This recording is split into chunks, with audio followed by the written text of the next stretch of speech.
Di Mekah atau di Madinah? Tahu anak-anakku, orang yang mati di Mekah dilonjorkan saja bruk, tidak ada tanda. Banyak sekali penipuan. Saat ibadah haji inilah banyak sekali penipuan yang terjadi di kota Mekah. Tidak sedikit para jemaah haji akhirnya rela uangnya hilang karena ditipu oleh. This is what people they find in the sewage, Quran. You see it? In the sewage. Thousands of Quran. They are blocking the sewage.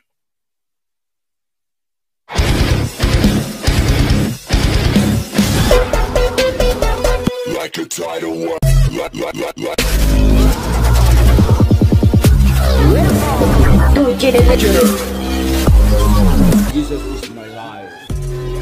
Shalom sahabat yang terkasih, dalam nama Tuhan Yesus, puji Tuhan kita bertemu kembali dalam kasih-Nya. Salah satu yang membuat Bapak Kiai Profesor Dr. Panji Gumilang dituduh menista agama adalah pernyataan dia dalam satu video ini, sahabat. Kita lihat dulu bersama ya. Suci, suci, Indonesia tanah suci. Nggak usah mau mati di tanah suci yang jauh, di Indonesia. Di mana itu? Di Mekah atau di Madinah? Tahu anak-anakku, orang yang mati di Mekah dilonjorkan saja bruk, tidak ada tanda. Mau yang begitu kok bayar 3. Sahabat, salah satu pernyataan beliau yang mengatakan Indonesia adalah tanah suci membuat banyak Muslim itu marah sehingga mendemo Al Zaitun dan ingin menutup Al Zaitun, bahkan ingin supaya Bapak Panji Gumilang dipenjarakan. Sekarang kita melihat bagaimana tanggapan seorang muslimah. Beginilah sisi gelap daripada Arab Saudi, kiblat saudara muslim dan kiblat orang Islam seluruh dunia. Inilah sisi gelap kota suci Mekah yang akan membuatmu tercengang dan tak percaya. Yang pertama, kota Mekah ternyata tempat ini juga banyak berdiri prostitusi, bahkan pelanggannya cukup banyak. Yang kedua, banyak sekali situs Islam yang dihancurkan. Setidaknya sampai saat ini lebih dari 85% situs Islam penting di Mekah dihancurkan. Yang ketiga, banyak sekali penipuan. Saat ibadah haji inilah banyak sekali penipuan yang terjadi di kota Mekah. Tidak sedikit para jemaah haji akhirnya rela uangnya hilang karena ditipu oleh penduduk setempat.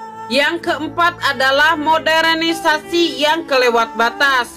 Ada beberapa orang yang mengatakan jika modernisasi di kota Mekah membuat banyak sekali perubahan. Lambat laun orang-orang tak akan melihat kota Mekah sebagai kota suci lagi, tetapi kota hiburan. Kelima, banyak sekali perjudian yang terjadi di kota Mekah yang sudah modern. Nah, bayangkan kota yang seharusnya menjadi tempat suci bagi umat Islam telah diubah menjadi kota yang sangat mengerikan. Karena modernisasi, sekarang kota Mekah telah mendapatkan julukan, yaitu Las Vegasnya kawasan Jazirah Arab. Nah, itu sahabat. Bukan hanya itu saja sebenarnya, tetapi di sana Al-Quran dibuang ke selokan, sahabat. Sebenarnya bukan kejadian yang pertama ya. Sudah berkali-kali ada kejadian di sana Al-Quran dibuang, bahkan ke tong sampah, ke sungai-sungai gitu ya. Tetapi yang sangat viral video ini. Ini viral banget, sahabat. This is what people they find in the sewage, Quran. You see it? In the sewage. Thousands of Quran. They are blocking the sewage. So the cat cannot walk over the Quran. Why? Because Allah protects the Quran. But Allah look like He is not able to stop the Quran from going in the sewage. They fabricate videos. They just to make you believe in something is not exist. That Quran is protected. It's a book of God. I know that will be silly if somebody is a Christian. He says that the cat or the dog will not step in the Bible. I mean, why not? It's a dog. Human can step on it. What? I mean, they are silly. They are like a bunch of kids trying to find something to prove to themselves first, that we are people who follow the right belief. But the fact there's no proof they have. Ya sahabat yang terkasih, itulah resikonya kalau sebuah agama punya tanah suci di dunia. Dan hal itulah salah satu yang membuat saya menjadi percaya kepada Tuhan Yesus ketika seorang Kristen berkata kepada saya, di Arab ada nggak orang ngomong kotor, katanya gitu. Ada. Di Arab ada nggak orang yang melakukan perzinahan? Ada. Maksiat? Ada. Menggunakan bahasa apa mereka? Katanya. Bahasa Arab, saya bilang. Berarti bahasa Arab itu tidak suci lagi dong. Saya pun berpikir di situ sahabat. Saya mikir gitu ya. Saya pun dalam hati saya seperti benar gitu saudaraku. Iya juga ya kan gitu ya. Iya juga ya. Nah setelah saya percaya Tuhan Yesus Kristus sebagai Tuhan dan Juru Selamat, ternyata kekristenan ini nggak punya tanah suci di dunia. Tempat suci orang Kristen itu di sorga sahabat, bukan di dunia. Terus orang berkata, Israel itu bukan tanah suci katanya. Orang Kristen punya kok tanah suci, yaitu Israel katanya. Bagi orang Kristen, Israel, Yerusalem itu bukan tanah suci, tapi tanah perjanjian. Tanah perjanjian sahabat, bukan tanah suci. Jadi jelas ya. Makanya apapun yang terjadi di sana, sekalipun ada maksiat, ya kita tidak pernah merasa terganggu kepercayaan kita kepada Tuhan. Dan kita tidak pernah merasa terusik dengan hal itu gitu loh. Kita nggak pernah ngamuk marah karena di tanah suci kita di Israel sana itu ada maksiat. Nah, kenapa? Itu hanya tanah perjanjian, bukan tanah suci. Nah, tempat suci kita ya di mana? Di sorga sahabat. Itulah tempat suci kita. Bahasa suci kita apa? Bukan bahasa Israel, bukan bahasa Ibrani, bukan bahasa Yunani.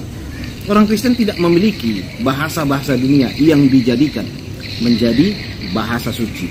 Bahasa suci orang Kristen apa? Ya bahasa sorga lah sahabat. Nyanyian sorga, bahasa sorga yang akan kita lakukan nanti di sorga. Semuanya serba sorga orang Kristen ini. Keren ya Kristen ya. Luar biasa, bangga kita jadi Kristen ini sahabat. Bangga sekali kita. Nah waktu saya membaca Alkitab ya juga ya. Puji Tuhan lah. Kita tidak ada mengkultuskan bahasa-bahasa dunia ini dan menganggap bahasa yang di dunia ini adalah bahasa yang suci. Kalau sempat ada seperti itu, maka kita juga akan menjadi orang yang ngamukan, marahan ketika sebuah bahasa itu akan dinistakan. Karena apa? Karena bahasa dunia, semua orang bisa berbahasa tersebut, bisa dipelajari, siapapun itu, siapapun yang mau bisa mempelajari itu, karena itu adalah bahasa yang ada di dunia, yang dijadikan suci oleh golongan umat beragama. Jadi sahabat yang terkasih, demikian yang bisa saya sampaikan. Tuhan Yesus memberkati. Kiranya kita, nah seperti yang dikatakan oleh Cak Lontong, mikir.